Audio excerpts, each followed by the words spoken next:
आजचा आपला विषय आहे महिलांच्या पत्रिकेतील भावविश्व. तर महिलांच्या पत्रिकेतील हे भावविश्व उलगडून दाखवण्यासाठी आज आपल्याला प्रथम वक्त्या म्हणून लाभलेल्या आहेत ज्योतिर्विद सौ आभा करंदीकर मॅडम. त्या आज आपल्याला महिला शास्त्रज्ञ या विषयावर मार्गदर्शन करणार आहेत. त्यापूर्वी मी मॅडमचा थोडक्यात परिचय करून देते. सौ Abha Karandikar madam interior designer असण्यासोबतच पारंपरिक, कृष्णमूर्ती आणि मेदनीय ज्योतिषाच्या गाढ्या अभ्यासक देखील आहेत. International astrology foundation USA, IAF chapter chairwoman Thane या संस्थांच्या त्या सभासद असून आभा ज्योतिष अध्ययन केंद्र पुणे या संस्थेच्या त्या संस्थापिका आहेत. अनुचरणी आभाश्री या त्यांच्या YouTube चॅनलच्या माध्यमातून त्या ज्योतिषशास्त्राचा प्रचार आणि प्रसार करण्याचे कार्य सुद्धा करत आहेत. आजवर मॅडमची अनेक राजकीय, सामाजिक तसेच नैसर्गिक आपत्तींविषयीची भविष्यवाणी अचूक ठरलेली आहे. ही खरोखर कौतुकास्पद बाब आहे. महामारी या विषयावर त्यांनी ज्योतिषीय दृष्टिकोनातून सखोल संशोधन करत 2000 वर्षांच्या ग्रहस्थितीचा अभ्यास करत संशोधनपर पुस्तक सुद्धा लिहिलेलं आहे. या पुस्तकाचं अनावरण भारतीय संविधान क्लब दिल्ली येथे मान्यवरांच्या हस्ते झालेलं आहे. तर अशा दिग्गज असलेल्या सौ आभा करंदीकर मॅडम आज आपल्या प्रथम वक्त्या आहेत. तर मी मॅडमना विनंती करते की त्यांनी आज आम्हाला महिला शास्त्रज्ञांचं भावविश्व उलगडून दाखवावं. सौ आभा करंदीकर मॅडम. नमस्कार. आजच्या अधिवेशनाबद्दल सगळ्यांचे अभिनंदन. कारण सगळ्या महिला आहेत, त्याचबरोबर अनेक पुरुषही हे अधिवेशन ऐकतायत हे मला माहिती आहे. त्यामुळे या सगळ्यांचंही अभिनंदन. ह्या अधिवेशनाचं नावच इतकं छान आहे की स्त्रियांचे भावविश्व. आपण कधीही पुरुषांचे भावविश्व असा शब्द नाही ऐकला. याला कारण असं की स्त्रियांना भावना जास्त आहेत, त्यांच्या कोमल भावना असतात. कारण ती माता आहे, भगिनी आहे, अशी अनेक रूपं तिला आहेत. आणि तिच्या या विश्वामध्ये ती अनेक भरारी घेते. ती कारण विश्वाला गवसणी घालण्याचा प्रयत्न करते. अशा या स्त्रीबद्दलचं आपण आज बोलणार आहोत. माझा विषय जो आहे हा ज्योतिषशास्त्राच्या दृष्टिकोनातनं ज्या शास्त्रज्ञ महिला आहेत त्यांच्यावर कुंडला काय सांगतात किंवा कुठले ग्रह कुठले भाव इथे आपल्याला सपोर्ट करतात आणि ते आपल्याला दाखवतात की ही व्यक्ती जी आहे ही शास्त्रज्ञ होऊ शकते किंवा शास्त्रज्ञ असेल. आणि या शास्त्रज्ञ होण्यासाठी मुळात त्याचे विचार कसे असायला पाहिजेत हे बघणं गरजेचं आहे. शास्त्रज्ञ होणं म्हणजे काय? तर शास्त्राचं ज्ञान असणं किंवा त्या ज्ञानासाठी भोक्त असणं किंवा त्याची भुकेलेली असणं ही गरज आहे. तर तो शास्त्रज्ञ होऊ शकतो. काय त्याला मुळापर्यंत जाण्याची वृत्ती असावी लागते. हे मी सगळं सांगायचं कारण आपल्याला ग्रह आणि त्याचे कारकत्व बऱ्याच ज्योतिषशास्त्राचे म्हणजे अभ्यासक आहेत त्या सगळ्यांना माहिती आहेत. पण ते ह्याच वाक्यांमधनं आपल्याला उलगडत जाणार आहेत की कुठले ग्रह नंतर आपल्याला उपयोगी पडणार आहेत की एक शास्त्रज्ञ होण्यासाठी. परमेश्वराने जे नियोजन केलेलं आहे, परमेश्वराने जी निर्मिती केलेली आहे, जी मुळात आहे, ती मात्र शास्त्राच्या आधारे आपल्यापर्यंत पोहोचवण्याचं कार्य हे शास्त्रज्ञ करतात. म्हणजे शास्त्रे सहित हे आपल्या समोर आणण्याचं काम करतात. म्हणजे त्यांना वाटलं म्हणून नाही. जसं एखाद्या दगडामध्ये मूर्तिकाराला मूर्ती दिसते, म्हणजे त्या दगडाच्या पलीकडे तो काहीतरी बघत असतो. तसं ते पलीकडे बघणं हे जे काम आहे हे शास्त्रज्ञ लोक करतात की जे आपल्या डोळ्याला दिसत नाही पण ते त्यांना दिसतं कारण ते त्याचा ध्यास घेतात. अशी ध्यास घेणाऱ्या या व्यक्ती ज्या आहेत त्या शास्त्रज्ञ आहेत. मग मगाशी आपल्या उद्घाटनकर्त्या ज्या म्हणाल्या की त्यांनी छान विहिरीचं उदाहरण दिलं की ती अगदी गावाकडची आहे, पण तिने सखोल ज्ञान घेतलं आणि ते त्याचा आज उपयोगाला आणते सगळ्यांसाठी. ही एक प्रकारची शास्त्रज्ञच आहे असं म्हणायला हरकत नाही. अशा या शास्त्रज्ञ होण्यासाठी कुंडलांमध्ये काय काय गरजेचं आहे, कारण आपण सगळेच अभ्यासक आहोत आणि एक काही अभ्यासाच्या आधारे मी आपल्या इथे मांडू इच्छिते. ज्योती मॅडमची एक परवानगी घेऊन की आता आपल्या सगळ्यांसमोर हे मांडायला प्रयत्न करते. कुंडलीमध्ये शास्त्राचा अभ्यास करण्यासाठी मुळात आपल्याला माहिती आहे की आपण वैदिक पद्धतीने पाहिलं तर पंचम भाव बघतो. कारण अभ्यास कारण पहिला मूळ बेस तयार नसेल तर पुढे काहीच नाही. त्यामुळे पहिला पंचम भाव, कृष्णमूर्ती पद्धतीने पाहिलं तर चतुर्थ भाव, कारण मातेकडनंच येताना पहिल्यांदा आपल्याला संशोधनात्मक शिकवलं जातं. म्हणजे कित्येक घरामध्ये असं असतं, की स्वयंपाक करताना त्या छोट्या मुलीला बरोबर घेतलेलं असतं किंवा काही कुठलंही काम करत असताना त्या मुलीची जी उत्सुकता असते, त्या उत्सुकतेला तिची आई, वडील, घरातले म्हणजे चतुर्थ स्थान कुटुंब काही ना काहीतरी वेगवेगळ्या माध्यमाने उत्तर देत असतात आणि वेगवेगळ्या पद्धतीने तिची जी भूक आहे शोध कार्य करायची, त्याला ती उत्तर देत असतात. त्यामुळे चतुर्थ भाव, पंचम भाव, नवम भाव. नवम भाव माहिती आहे आपल्याला उच्च शिक्षण जसं आहे त्याचबरोबर ज्ञानाचं भांडार आहे या भावाकडे. त्यामुळे नवम भाव. दशम भाव हा कर्माचा भाव आहे. म्हणून दशम भाव आपल्याला पाहिजे. लाभ भाव म्हणजे प्रत्येक गोष्टीमध्ये इच्छा पाहिजे. तुम्हाला इच्छाच नसेल, तर तुम्ही काहीही करणार नाही. त्यामुळे 11वा भाव पण तितकाच महत्वाचा आहे. त्याचबरोबर ना तृतीय भाव सुद्धा महत्वाचा आहे. कारण तृतीय भावामध्ये पराक्रम लागतो. कारण प्रत्येक जे रूढी परंपरेने जो अभ्यासक्रम, अभ्यासाच्या गोष्टी किंवा कुठल्याही गोष्टी ज्या आलेल्या आहेत, त्याच्यामध्ये काही ना काहीतरी विचार करून पराक्रम करणं, त्या धाडसाने त्याच्यापुढे विचार करणं, हा धाडसाची गोष्ट आहे. ही धाडस हे आपल्याला तृतीय स्थानावरनं दिसतं. आणि सगळ्यात महत्वाचं म्हणजे प्रथम स्थान. कारण या प्रथम स्थानामध्ये तुमचं मूळ जे आपल्या मागच्या जन्मातनं आपण या जन्मात आलेलो आहोत. या प्रारब्धाने आपण ज्या तत्वात जन्माला आलो, त्या तत्वानुसार आपली गती असते. त्या तत्वातल्या राशीनुसार असते.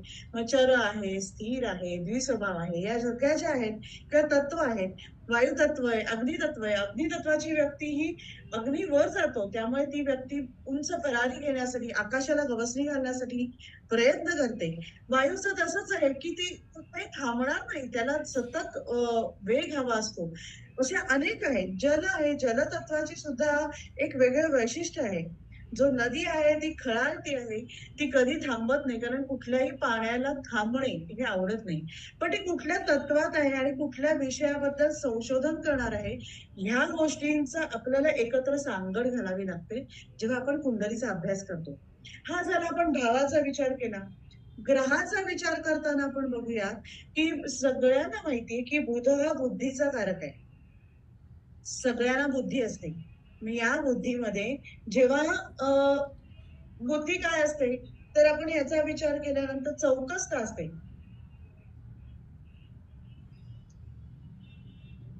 बुध हा आपण कुमार पाहिला, लहान पाहिलं. त्या मुलाला इतक्या चौकशा असतात ना, तसं या बुद्धीला पण चौकस बुद्धी असते.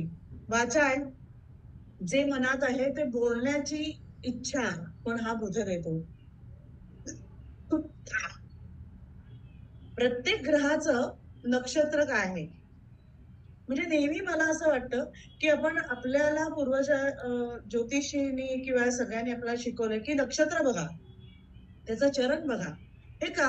कारण ज्या घरात तुम्ही पडलेला आहात ना, त्यांचं घराला तुम्हाला काहीतरी शिकवत असतं किंवा म्हणजे तुमचे आई-वडील शिकवत असतात.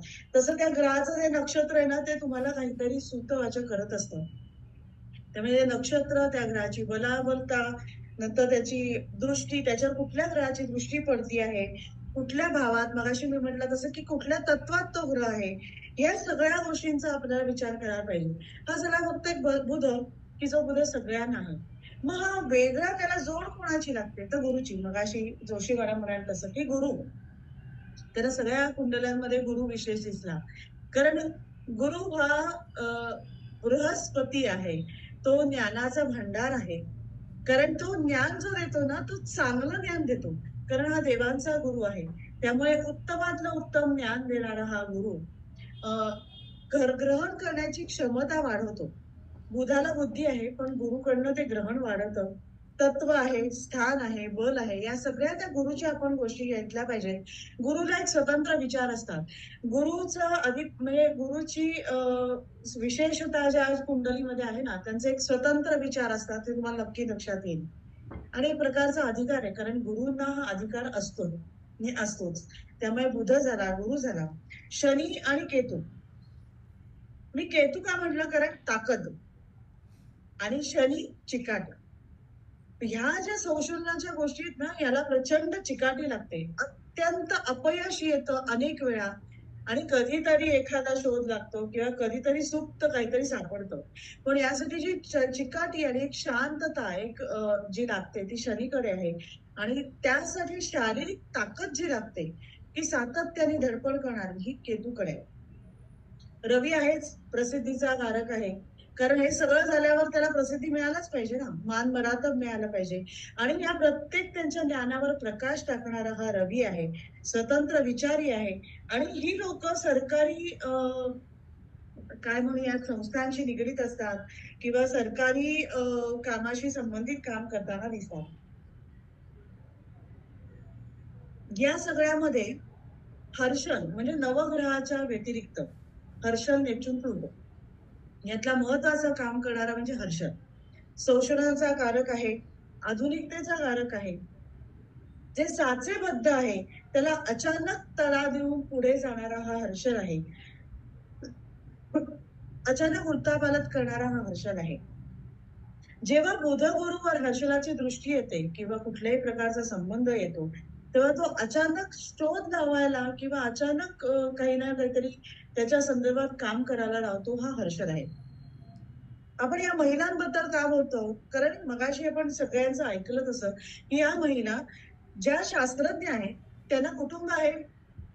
त्यांना एक महिला म्हणून शारीरिक सगळ्याच गोष्टींची एक फेस करावं लागतं. संतती आहे, सगळं कुटुंबाच्या सगळ्या जबाबदाऱ्या आहेत.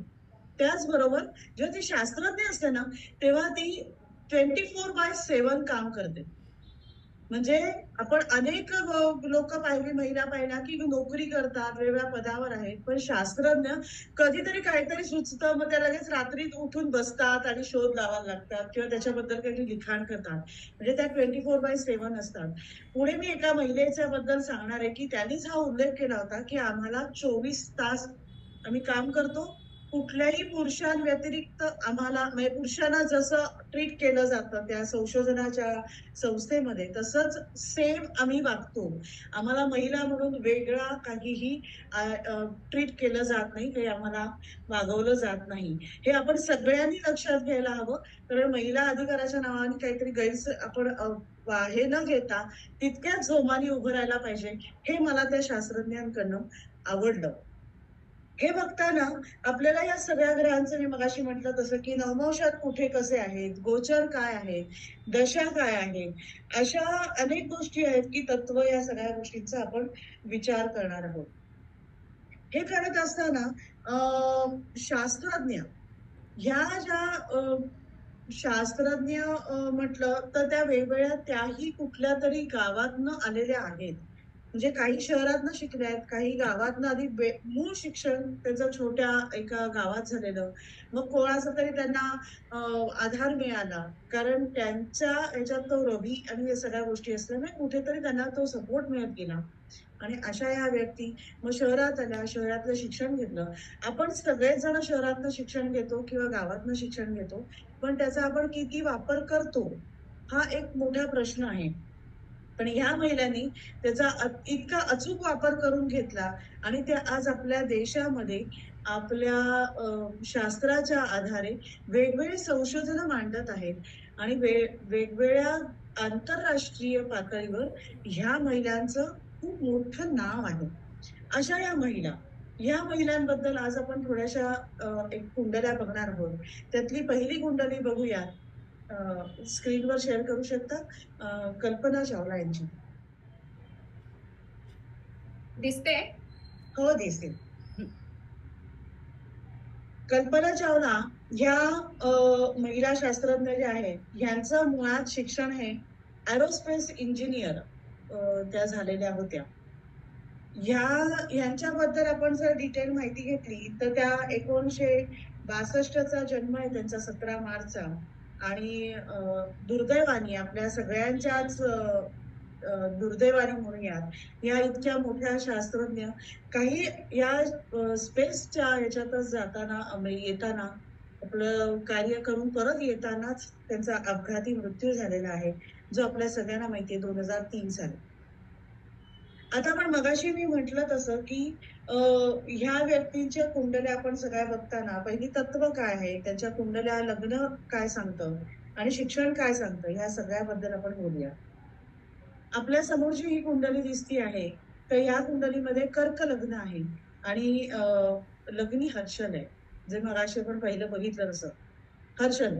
त्यामुळे जन्माला आल्यापासूनच अनेक प्रश्न पडलेले सतत, सतत संशोधन प्रत्येक गोष्टीवर उलाढाल करणं म्हणजे आपण बोलीभाषेत म्हणतो तो उचापती करणं, की शिकताना पहिला उचापती कराव्या लागतात आणि जेव्हा त्याला फळ मिळतं तेव्हा आपण सगळे त्याचे वाह-वाह करतो.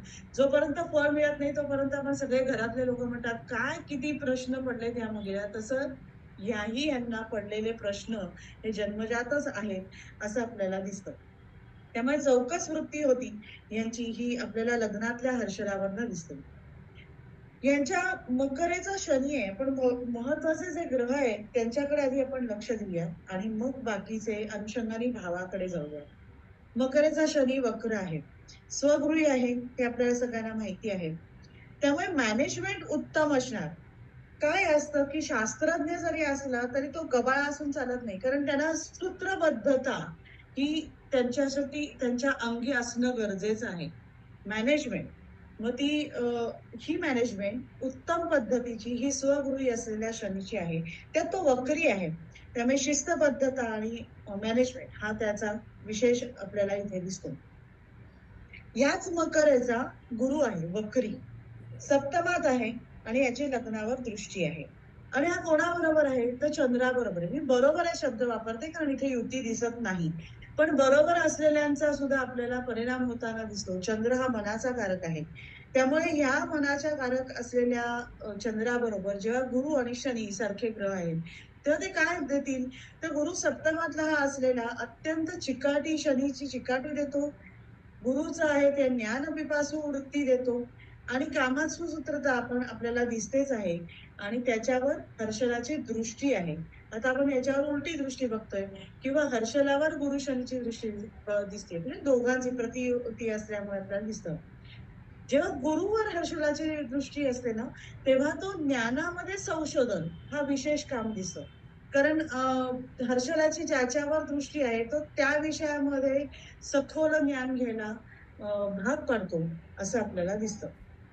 मग जेव्हा गुरुवर दृष्टी आहे, तेव्हा तो संशोधनाकडे नेतोय, हे असं आपल्याला दिसून येतं.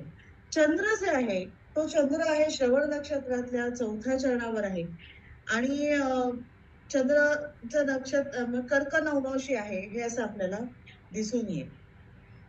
कर्क नवमांशी आहे म्हणजे आपण परत पाहिलं, की कर्कच त्यांचं लग्न आहे आणि नवमांशात सुद्धा आपल्याला दिसतं आहे, की कर्क राशीतच पडलेलं आहे.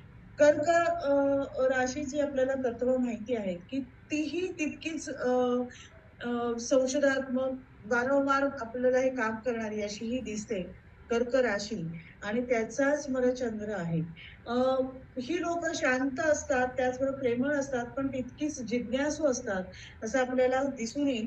आपल्या अनेक आजूबाजूच्या कर्क राशीच्या लोकांमध्ये दिसतं. ते कुठल्या नक्षत्रात आहे किंवा काय आहे, हा भाग असतोच, नक्कीच असतो.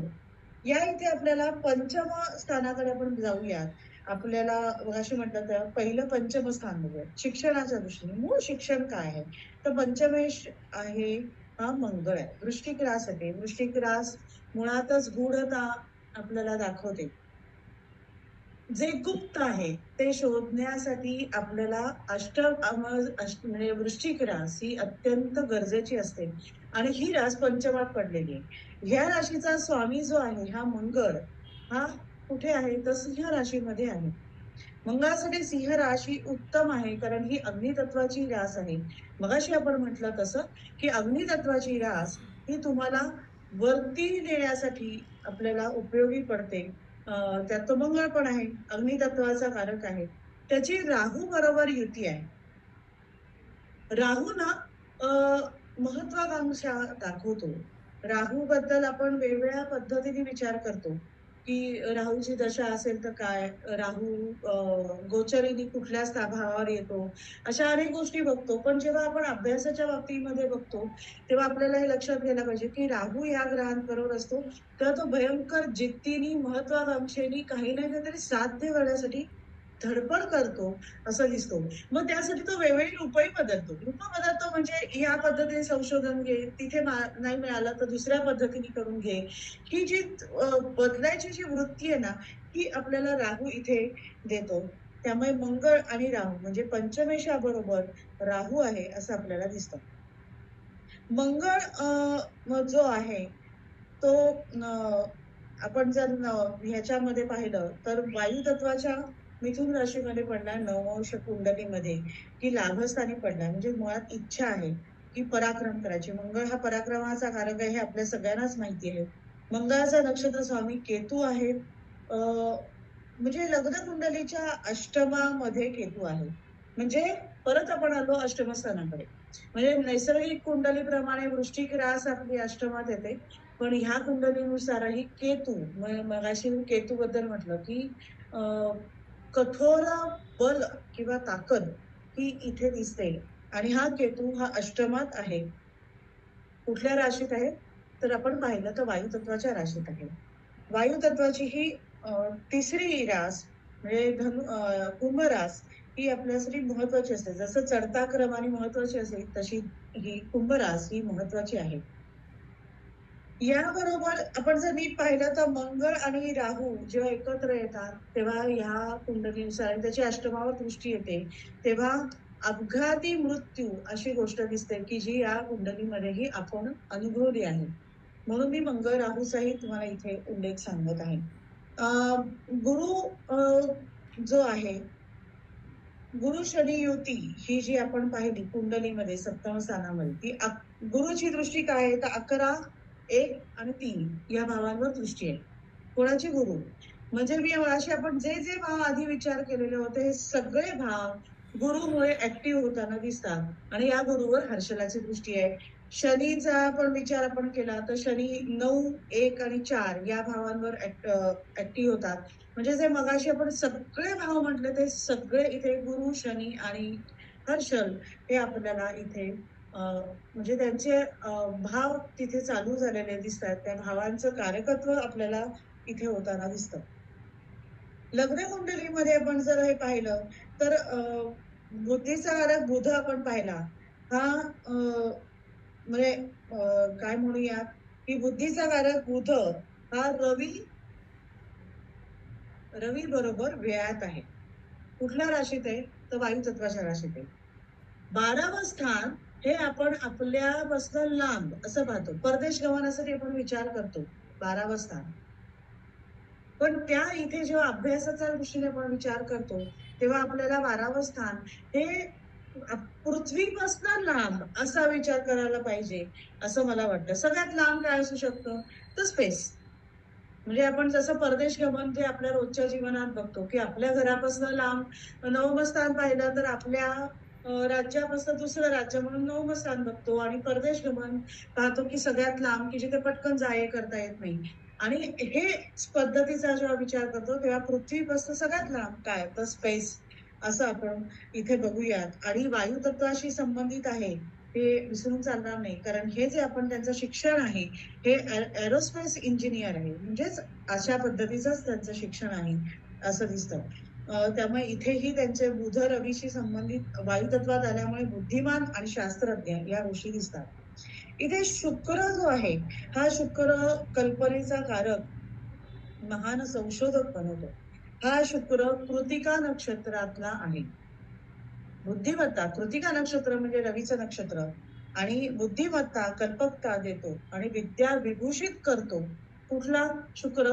तर कृतिका नक्षत्रातला हा शुक्र असं आपल्याला दिसतं. हे मी स्पेसिफिकली इथे शुक्र घ्यायचं कारण असं आहे की एरोस्पेस या अभ्यासासाठी कुठल्या कुठल्या ग्रहांची गरज होती तर बुध शुक्र मंगळ हे जेव्हा संबंध येतात, मिथुन तुळ कुंभ या राशींशी संबंध येतात आणि 3, 9, 12, 8 या भावांशी संबंध येतात, तेव्हा ही व्यक्ती एरोस्पेस इंजिनिअरिंग, कारण मंगळ आपण पाहिला, ह्या गोष्टींचा अभ्यास करते असं आपल्याला दिसतं. कारण प्रत्येक अभ्यासामध्ये आपण शिकत आलेलो आहोत, की कुठल्या भावाशी, कुठल्या ग्रहाशी संबंध असेल तर ती व्यक्ती डॉक्टर होईल किंवा आर्किटेक्ट होईल किंवा काय होईल, ह्या सगळ्या गोष्टी बघतो. तेव्हा इथे ना बुध, शुक्र, मंगळ हे ग्रह आहेत. बुध बुद्धीचा कारक आहे, शुक्र आहे, हा कल्पकता ह्या दृष्टिकोनातनं ह्याकडे बघितलं जातं. आणि कारण आपण जे इमॅजिन करू शकत नाही, की असं आपण जाऊयात, करूयात, ह्या सगळ्या गोष्टी आहेत. ह्या इथे या व्यक्तींच्या अ, बुद्धीमध्ये, मेंदूमध्ये ह्या सतत चालू असतात. सिंहाचा मंगळ जो आहे तो जन्म ठिकाणापासून दूर जावे लागेल, हे आपल्याला दर्शवतो, की जे अभ्यासाने आपल्या सगळ्यांनाच आपल्या वेगवेगळ्या पुस्तकांमध्येही आपण ते शिकलेलो आहोत, बघितलेलं आहे. ह्या कुंडलीचा जेव्हा विचार करताना आपल्याला असं दिसलं, की यांनी फार रवीचा संबंध असल्यामुळे मान, मरातब हे सगळं मिळालंच. एवढं ज्ञान मिळालं आणि नासासारख्या ठिकाणी जाऊन सुद्धा म्हणजे बाहेरच्या परदेशात जाऊन तिथल्या अ, एका मोठ्या संशोधनाच्या संस्थेमध्ये विशेष एवढे इतके हजारो लोकं तिथे काम करतात आणि त्यातली त्यांची निवड होणं आणि त्यांना तिथे स्पेसमध्ये जाणं. त्यासाठीची चिकाटी, कारण त्यामध्ये जे ऑक्सिजन लेव्हल आणि ह्या सगळ्या गोष्टी आपल्या सगळ्यांना माहिती आहे, की कसं ट्रेनिंग दिलं जातं आणि ह्या सगळ्यामध्ये ते फाईट करत एका महिलेने, महिला असल्यामुळे अनेक मी मगाशी म्हटलं तसं, की शारीरिक अनेक अडचणी असतात. ह्या अडचणींवर मात करत ह्या व्यक्तींनी असं अचीव्ह केलेलं आहे. मग ह्यांचं आपण जेव्हा कल्पना चावला यांच्याबद्दल बघताना त्यांच्या बाबतीत ही जी दुर्घटना घडली, तेव्हाचं जे त्याच्या दशा, गोचर ह्या सगळ्यामुळे आपल्याला हे असं दिसून आलं, की मगाशी उल्लेख केला तसा, की राहू मंगळ त्याची अष्टमावर दृष्टी आणि ह्या सगळ्यामुळे ही दुर्घटना घडली. आणि या कमी वयाच्या व्यक्तीला आपण सगळ्या भारतीयांनी तसंच अख्ख्या जगाने गमावलं. कारण ही जे संशोधन असतं ना, ते कुठल्या एका व्यक्तीसाठी, एखाद्या गावासाठी, एखाद्या देशासाठी नसून ते जगभरासाठी ह्या व्यक्ती विचार करत असतात. कारण प्लुटोचा संबंध आहे, की मोठ्या स्तरावरचा विचार करणं ही या व्यक्तींचं मूळ ध्येय असतं. ते अल्पविचारी नसतातच. त्यांचं ध्येयाचा विचाराची क्षमताच वेगळी असते, असं आपण इथे पाहिलेलं आहे. तर आपण ह्या पाहिल्या, या कल्पना चावला यांच्याबद्दल आज आपण माहिती घेतली. आपण पुढची कुंडली बघूया, अनुराधा टिके यांची. ह्यांचा फोटो तर तुम्ही खूप लोकांनी आता पाहिला असेल. जर सगळे जर टीव्ही बघत असतील, पेपर वाचत असतील, तर ह्या ज्या अत्यंत प्रसिद्धीला आलेल्या आणि आपल्या अत्यंत भारतासाठी अतिशय काय म्हणूयात, प्राउड फील आपल्याला करायला एक महत्वाची भूमिका निभावलेल्या, अतिशय सीनियर अशा इस्रोमधल्या या शास्त्रज्ञ आहेत, अनुराधा टिके. यांचं शिक्षण आपण जर बघायचं म्हटलं, तर या इलेक्ट्रॉनिक्समध्ये बॅचलर पदवी घेतली आणि त्यांच्याबद्दलची माहिती घेताना जेव्हा त्या लहान असताना त्यांनी चंद्रावर जेव्हा काही म्हणजे पहिलं चंद्रावर लँड झालेलं यान होतं. त्या यानामध्ये जेव्हा त्या लहान असताना त्यांनी टीव्हीवर बघितलं होतं. तेव्हापासूनची त्यांची इच्छा होती, की आपल्याला असं काहीतरी करायचंय. आपल्याला अ, ह्या ह्या काय रॉकेट असतं, काय यान असतं, काय ह्या गोष्टी असतं. या इतक्या लहान मी मगाशी म्हटलं तसं, की ही उत्सुकता ना खूप लहान असल्यापासूनचीच आहे आणि त्यांना त्यांच्यासाठी त्यांच्या घरातल्या कुटुंबानी मदत केलेली आहे. मगाशी जोशी मॅडम म्हणाल्या तसं, की कुटुंबाची मदत असणं किंवा कुटुंबाचं मार्गदर्शन असणं गरजेचं आहे. तसं ह्या त्यांच्या सगळ्या उत्सुकतेला उत्तरं त्यांचे आई-वडील सतत देत होते आणि त्यांच्या या शिक्षणासाठी त्यांना वेगवेगळी माहिती देऊन त्यांना प्रोत्साहित केलेलं आहे त्यांच्या आई-वडिलांनी. ह्या अनुराधा टिकेंच्या बद्दल जेव्हा आपण बघतो, इलेक्ट्रॉनिक्समध्ये बॅचलर ह्या बरेच जण होतात. नाही असं नाहीये. पण मग त्या ह्या इथे कुठे आल्या? इस्रोमध्ये कुठे आल्या? तर मी म्हटलं तसं, की त्यांना ह्या विषयाबद्दल अत्यंत उत्सुकता असल्यामुळे खूप धडपड, की मला इस्रोमध्ये काही काम करता येईल का? त्यासाठी मी कुठल्या-कुठल्या माध्यमाने तिथे जाऊ शकते. आणि त्यासाठी मला काय शिकलं पाहिजे, ह्या सगळ्या उत्सुकतेपोटी ह्या ज्या महिला आहेत, ज्या आता सिनियर सायंटिस्ट म्हणून आपल्या भारताच्या नावाजल्या जातात, या अनुराधा टिके आहेत. ह्यांच्या शिक्षणासाठी मी म्हटलं तसं, की इलेक्ट्रॉनिक्समध्ये म्हणजे यान बनवताना जे इलेक्ट्रॉनिक्स पार्ट म्हणजे जे विषय म्हणजे पार्ट बनवले गेले, ह्या पार्टचा जो समूह होता त्याच्या ह्या प्रमुख आहेत. खूप महत्वाच्या गोष्टी होत्या. कारण यान जेव्हा म्हणजे चांद्रयान जेव्हा चंद्रावर उतरलं, तेव्हा प्रत्यक्ष माणूस नसताना अ, तिथे इलेक्ट्रॉनिक्स आणि या सगळ्या माध्यमांनी अ, तिथे ते कंट्रोल करायचं, म्हणजे त्याची हालचाल करायची, ते सगळं करायचं. ह्यासाठी अत्यंत बुद्धिमान व्यक्ती लागते, त्या ह्या आहेत. तुम्हाला अजूनही सांगायला मला आवडेल, की त्यांची कुंडली आपण आपल्या वेळेअभावी घेऊ शकत नाही. एक पाटील म्हणून एक आहेत. ह्या आपल्या महाराष्ट्रातल्या आहेत आणि ह्यांनी जे आपण कॅमेरामार्फत जे सगळं बघत होतो यानाबद्दल, त्या यानाच्यासाठी जे कॅमेरे बनवले अनेक, ते कॅमेरे बनवणाऱ्याची जी टीम होती त्याच्या त्या प्रमुख होत्या.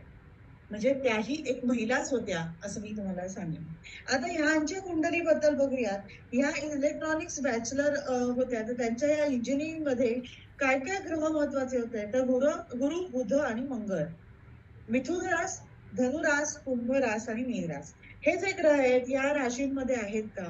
त्या ह्या भावांशी संबंधित आहेत का? आणि तरच त्या ह्या विषयामध्ये शिक्षण घेऊ शकतात, असं आपल्याला दिसेल. यांच्यासाठी लागणारे भाव कुठले आहेत? तर 3, 9, 8 आणि 12. बघा 8 भाव हा या प्रत्येक शास्त्रज्ञासाठी अत्यंत महत्वाचा आहे. कारण गूढतेकडे नेणारा हा भाव, 3 हा पराक्रमाचा भाव, 9 हा व्यक्त होणारा भाव हा इथे आपल्याला दिसतो. या प्रत्येक शास्त्रज्ञाच्या कुंडल्यांमध्ये. तर यांच्या कुंडलीमध्ये म्हणजे अंतराळ विज्ञान ह्याबद्दल यांचा अभ्यास होता आणि यांच्या कुंडलीचा आपण आता जेव्हा अभ्यास आपण आता म्हणजे बघूया. याच्यामध्ये या मिथुन लग्न आहे. म्हणजे मगाशी आपण जे राशी बघितल्या, तत्वांच्या बघितल्या, आता ह्यांच्या विषयाबद्दलच्या, त्याच्यामध्ये मिथुन रास ही येते, वायू तत्वाची येते. लग्नी चंद्र आहे. मगाशी याच्यात हर्षल होता, इथे चंद्र आहे. चंद्र म्हणजे मन. इथला मिथुन राशीचा मन, म्हणजे बुधाच्या राशीतला जो चंद्र आहे, हा सतत उत्सुकता, सतत क्युरिओसिटी हा आपल्याला दाखवतो. हा मृग नक्षत्री आहे. म्हणजेच मंगळाच्या नक्षत्रात आहे. त्यामुळे मंगळामुळे तो चिकाटी शास्त्रात घेता येईल असं आपल्याला दाखवताना दिसतो. हा चंद्र कोण आहे? तर द्वितीयश आहे. म्हणजे चंद्रावर शनी गुरुची दृष्टी आहे. परत आपण बघूयात, मगाच्याही कुंडलीत होतं, मला आत्ता लक्षात येतंय. मी जेव्हा कुंडल्या वेगळ्या अभ्यास केल्या होत्या, पण मला आत्ता मगाचं बोलताना आणि आत्ता लक्षात आलं, की गुरु शनी इथे सप्तमात आहे आणि ह्याची सुद्धा दृष्टी लग्नावर आहे आणि आहेच. उत्तम बुद्धिमत्ता, सखोल विचार जे आपण मगाशी पाहिलं तसं, की अत्यंत डीप विचार करण्याची वृत्ती ती आपल्याला इथे दिसून येते. कुठे मनावर परिणाम काय होतो? तो गुरु शनीचा होतोय, की तुम्ही सखोल अभ्यास करा. चंद्रावर शनीची दृष्टी असल्यामुळे अतिउच्च दर्जाला नेते. हे आपण सगळेजण अभ्यास करताना किंवा स्वानुभवाने आपण ह्या गोष्टी बघतो, की जेव्हा चंद्रावर शनीची दृष्टी असते, तेव्हा अतिउच्च दर्जा, नावलौकिक हे आपल्याला मिळतं. हाच चंद्र शनीचा संबंध आपल्याला अनेक मान्यवर लोकांच्या कुंडल्यांमध्ये तुम्हाला दिसून येईल. हा लग्नेश जो बुध आहे, हा दशमात आहे, मीन राशीत आहे. म्हणजे गुरुच्या राशीत आहे. बुधाच्या रेवती नक्षत्रात आहे. रेवती नक्षत्रात बुध हा बौद्धिक चिकाटी देतो. म्हणजे सगळीकडनं बघा तुम्हाला चिकाटीच देताना दिसतं. नक्षत्र काय सांगतंय? साबदे मॅडम, मी बरोबर सांगते ना? तुम्ही नक्कीच सांगा, की येस मॅडम, येस. की येस, काय तुमचा अभ्यासही सांगतो? चांगला आहे. अभ्यास की चांगला आहे. खूप छान विवेचन करताय तुम्ही. की रेवती नक्षत्रातला बुध हा प्रचंड चिकाटी देतो. विकासासाठी रेवती नक्षत्रातला बुध हा महत्वाची भूमिका करताना आपल्याला दिसतो. रवी जो आहे हा मेष राशीत आहे. हा म्हणजे उच्चीचा आहे, आपल्याला दिसतोच आहे, लाभात आहे. आणि ही आपली ह्याच्यासाठी जमेची बाजू आहे. म्हणजे बुधाच्या पुढे रवी आहे आणि तो लाभात आहे. हे महत्वाचं आहे. आपल्याला लग्नेश दशमात आहे. केतू बरोबर आहे, इथे पण केतू बरोबर आहे असं दिसतंय. दशमात म्हणजे कर्म काय करायला लावणार, तर सतत बुद्धी म्हणजे 24/7 मी मगाशी म्हटलं तसं, की सतत डोक्यात तेच विचार आणि त्याच गोष्टी ह्या चालू असतात ह्या अशा व्यक्तींच्या बाबतीमध्ये. चांद्रयान 3च्या वेळेला आपण जर बघायचं मी म्हटलं, तर 3च्या वेळेला काय होती, तर बुध महादशा होती. अ, म्हणजे आपण मी म्हटलं तसं, की दशमातला बुध आहे किंवा 1 आणि 4चा स्वामी आहे. हा काय देतो दशमातला बुध जेव्हा महादशा त्याची चालू होती, तेव्हा हा यश प्राप्त करून देतो. म्हणजे तेव्हा त्यांचं जे काही संशोधन चालू होतं, तेव्हा त्यांना ते यश प्राप्त करून दिलं. कोणी? तर दशमातल्या बुधाने, की लग्नेश आणि चतुर्थेश आहे या बुधाने. अधिकार दिला, मान-सन्मान दिला. नवमश कुंडलीमध्ये बुधावर अष्टमातील गुरु उच्चीचा होतो आणि ह्या उच्चीच्या गुरुची बुधावर दृष्टी पडते नवमांश कुंडलीमध्ये. मगाशी आपण म्हटलं तसं, की मग तिथे बुद्धी तल्लख होते. गुरुची दृष्टी आली. इथे आपल्याला दिसत नाहीये लग्न कुंडलीमध्ये, पण नवमांश कुंडलीमध्ये हा फरक दिसतो. म्हणून मी मगाशी म्हटलं, की नवमांश कुंडली बघणं अत्यंत गरजेचं आहे. कर्क राशीमध्ये केतू प्लुटो बरोबर आहे. कोण आहे? तर गुरु आहे नवमांश कुंडलीमध्ये, जी मी आता इथे कुंडली शेअर केली नाही. त्याची 9वी दृष्टी पडत आहे आणि या सगळ्यामुळे जेव्हा 9वी दृष्टी पडते, तेव्हा त्याला बळ जास्त मिळतं, असं आपल्याला दिसून येतं. गुरु जर आपण म्हटला या लग्न कुंडलीचा, तर धनु राशीत आहे, स्वगृही आहे, वक्री आहे, मूळ नक्षत्रात आहे, केतूच्या नक्षत्री आहे. 7 आणि 10 चा स्वामी आहे. अष्टमेश आणि भाग्येश याच्याबरोबर गुरु आहे. परत केतू आला, मुळाकडे नेणारा आला. मूळ राशी मूळ नक्षत्रातला असल्यामुळे तो मुळाकडेच नेणार कोण? तर गुरु. आणि केतू नक्षत्र असल्यामुळे त्याच्यामध्ये ताकद वाढवतो हे आपल्याला दिसून येतं. मूळ नक्षत्र आपल्याला काय सांगतं, तर सखोल संशोधन करणाऱ्या लोकांच्यासाठी हा महत्वाचं नक्षत्र आहे. आणि याच्यामध्ये गुरु आपल्याला दिसतो आहे. म्हणजे यांची बुद्धी, क्षमता, ज्ञान ह्या सगळ्याच गोष्टी आपल्याला ताकद देणाऱ्या, सखोलतेकडे नेणाऱ्या, ज्ञानाकडे नेणाऱ्या आहेत. इथे सुद्धा आपल्याला वायू तत्व म्हणजे आता गुरु बघा कुठे पडला, अग्नितत्वाच्या ह्याच्यात पडलेला आहे. लग्न काय आहे? वायू तत्वाचं आहे. त्यामुळे ह्या सगळ्याची जेव्हा सांगड घालतो, तेव्हा आपल्याला असं दिसून येतं, की हर्षल जो ग्रह आहे, आता इथे हर्षलाचाही आपण विचार करूयात. हर्षल द्वितीयामध्ये आहे, पण नवमांशामध्ये त्याच्या महत्वाची भूमिका होताना दिसते आहे. मंगळ आपण बुध आपण मगाशी पाहिला, आता आपण मंगळाबद्दल बोलूयात. तर मंगळ जो आहे, पण कारण जे ग्रह आपण मगाशी पाहिले यांच्या इलेक्ट्रॉनिक्सच्या बद्दलचे आहे, तर गुरु बुध पाहिला आणि आता मंगळाची वेळ आलेली आहे. मंगळाबद्दल बोलूयात. मंगळ हा कुंभ राशीमध्ये आहे, वायू तत्वाच्या राशीत आहे, भाग्यात आहे, म्हणजे नवमस्थान ऍक्टिव्ह झालंय, शनीच्या राशीत आहे. मंगळावर शनीची दृष्टी येते, तिसरी दृष्टी येते. मंगळ हा इंजिनिअरिंग साठी महत्वाचा ग्रह आहे, आपल्या सगळ्यांनाच माहिती आहे. आणि शनीची तिसरी दृष्टी आल्यामुळे ह्या इंजिनियर झाल्या, हे असं आपल्याला दिसून आलं. आता इथे सप्तमेश शुक्र जो आहे, पंचमेश शुक्र जो आहे, हा सूर्याबरोबर आहे. हा आपल्याला लाभामध्ये दिसत आहे. म्हणजे कारण आपण म्हटलं की मगाशी म्हटलं तसं की चतुर्थ भाव किंवा पंचभाव या दोन्हीपैकी आपल्याला निवडावं लागतं शिक्षणाच्या बाबतीमध्ये. कधी कधी पंचम भाव उत्तर देत नाही, कधी कधी चतुर्थ भाव उत्तर देतं. तसं ह्यांचं लहानपणापासूनची ही उत्सुकता म्हणून चतुर्थ भावाचा संबंध हा बुधाशी आपल्याला दिसला आणि हा बुधच आपल्याला इथे त्यांच्या अभ्यासाशी निगडीत दिसला. त्यामुळे पंचम भावापेक्षा चतुर्थ भाव इथे महत्वाचा आपल्याला दिसला. हा मंगळ काय आहे, तर गणिताचा कारक आहे. पूर्व भाद्रपदा नक्षत्रातील हा जो मंगळ आहे, हा गणित आणि स्थापत्यशास्त्रासाठी उत्तम आहे.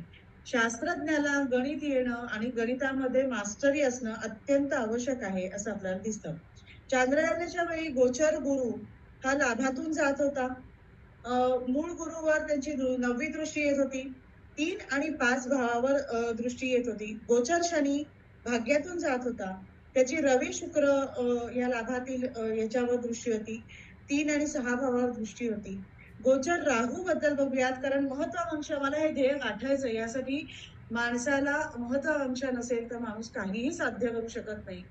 म्हणूनच या कुंडलीचा जेव्हा विचार केला तेव्हा या दोन्ही आपण पाहिलं ती स्पेसशी निगडीत काम करणार आहेत. एक जमिनीवरनं काम केलं, एक स्वतः प्रत्यक्ष तिथे गेलेल्या होत्या. थोडासा फरक आहे त्याच्या दोघींच्या कुंडल्यांमध्ये की किंवा ग्रह आणि भावांच्या संदर्भातला. पण दोघींचंही ज्ञान हे वेगळ्या पद्धतीचं होतं असं आपल्याला दिसून येईल. म्हणजे आपण जर मगाशी सूत्र पाहिली, पण सूत्रच म्हणूयात कारण आपण अभ्यास करताना आपल्याला सूत्राची गरज असते की गुरु बुध शनी केतू हर्षल. इथे हर्षल अत्यंत आवश्यक असतो हे असं निदर्शनास आलं. आणि आपल्या सगळ्या ज्योतिषी लोकांनी हर्षल नेपच्यून प्लुटो हे आता असंच संशोधन करतच आपण याचे काही सिद्धांत मांडू शकणार आहोत की पूर्वी नव्हते पण आपण मांडणार आहोत किंवा मांडायची इच्छा आपण सगळ्यांनी ठेवली पाहिजे असं मला वाटतं. मी या दोन कुंडल्यांचं विश्लेषण करते. धन्यवाद. त्यामुळे ज्योती मॅडम तुमचे खूप खूप आभार. कारण आम्हाला असा जो मंच मिळतो की आम्हाला आमच्या डोक्यात असलेले विचार मांडता आले. आमचे जे हर्षल ऍक्टिव्ह होतात ते सगळ्यांसमोर मांडता येतात. त्याबद्दल तुमचे खूप खूप धन्यवाद. तुमच्या संस्थेला आणि तुमच्या कार्याला खूप खूप शुभेच्छा. धन्यवाद. धन्यवाद आभा करंदीकर मॅडम. तुम्ही आमच्यासाठी ज्योतिष क्षेत्रातील शास्त्रज्ञच आहात.